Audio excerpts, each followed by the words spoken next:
Hi and welcome to another video from gameclubtabletop.co.uk. Today we're going to be looking at something a bit different. We're going to be looking at the new game from Z-Man Games called Pandemic Hot Zone North America. This is the latest thing to come out in the Pandemic series, and essentially is the standard game, just in a slightly new, shorter, quicker format. So if we get the box off and have a look inside. So obviously it's a little instruction booklet. If you're familiar with Pandemic standard, then this will be very familiar to you. The only difference in this case is that we're not treating as many diseases. It's just 3. You can't eradicate them, and I'm trying to think what the other differences are. Well, that's the main thrust of it. And in this occasion, when you see the board, you'll see there is some differences in terms of the fact that it isn't just it's just one part of the world. It's a very small box, I should say. You can see that the board folds up very small, so it's a great one if you love Pandemic but don't want to take the full set away with you. See if I can get this board open. And here we see it. So, as is indicated by the title of the game, Hot Zone North America, you will see that we are looking at North America on the whole. We do hit a little bit of Central down the bottom and sneak into Mexico. And again, there you go. We only need 4 cards, and there's only 3 diseases. The cards are quite small, I'm not going to lie. Again, you'll see them in my hand. They don't take up a lot of space. You get the usual cubes.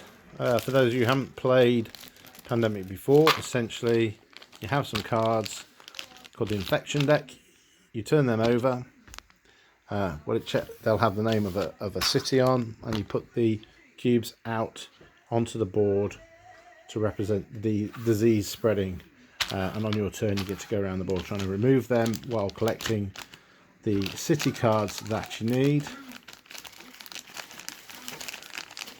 to allow you to cure the diseases. So in the full game there are 4 colours. In this game there are just 3. So you've got blue. So you'd want 4 of these like this.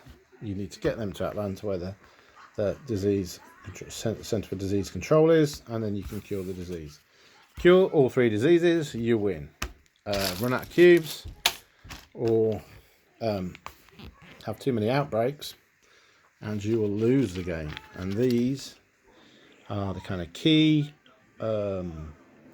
mechanic that sort of increases things. These are scattered throughout your deck as you turn over your cards, trying to get the matching colours to help you cure. If you pull one of these out, then, as it says, you intensify the situation by shuffling the cards that are coming out. So the cities that have already been infected are more likely to come out again, and obviously raise the level of infection in those cities, making it more important that you get there so there aren't outbreaks. Whenever 3 of these cubes are placed on one city, the next time a cube's due to go there, it spreads to all the others. So as you can see, suppose it was New York that we were looking at. Yeah, that has 3 cubes. You add another cube, you're going to put one in Toronto, Montreal, Boston, and Washington. So the disease can spread really quickly.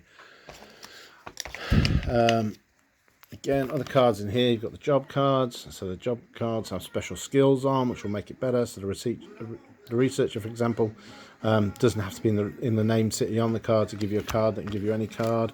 You've got these nice little ones that tell you what you can do on each turn. So that's all the possible actions you can take. So again, you can have them. And then, like I say, there's a different job. So there's only 4 job roles in this.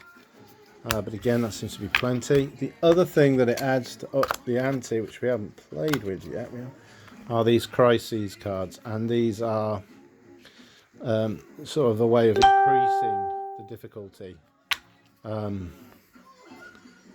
So again, you can add these in or not, depending on how easy you're finding the game overall. And they will make it a bit difficult. So this one, for example, logistics failure. Resolve the draw infection cards step twice this turn.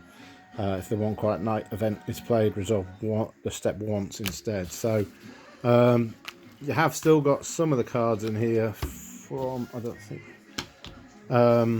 which give you a boost as well. So they're sort of similar, but rather than hurting you, they give you a little bit of a leg up. So you might be able to fly someone straight across the board or something like that to wherever you want.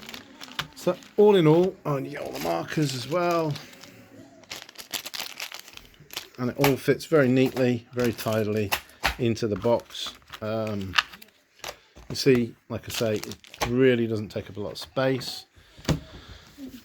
It is a quicker game, probably 15 to 20 minutes, maybe a little longer if you haven't played before and you're getting used to it. The box suggests half an hour, but depending on how used to you are playing, how many people are playing, it's not a long game at all.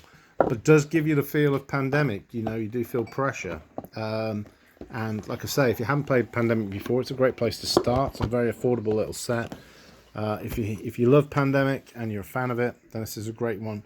If you're going away, if a lot of people are staycationing this summer, great one to take away with you. Just if you're in England, you can fit it out on any table. It's tiny, you know, no matter where you stop in, what accommodation you're in, even in a hotel room, you'll be able to get this out and play it quite comfortably.